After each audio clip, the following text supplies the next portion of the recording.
Alam kong hindi ako maganda sa personal. Pero ito lang ang sasabihin ko. Maganda naman ako sa TikTok.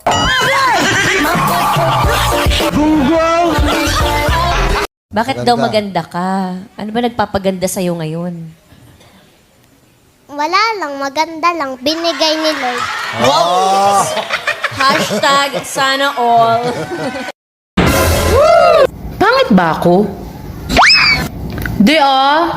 Ang bait mo kaya.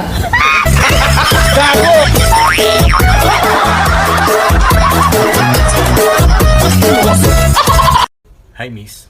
May nakapagsabi na ba sa'yong maganda ka? Kung wala pa, wala na tayong magagawa doon.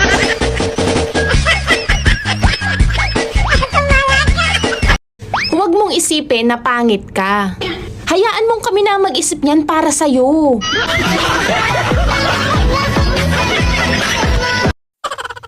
Sa lugar namin, may batas.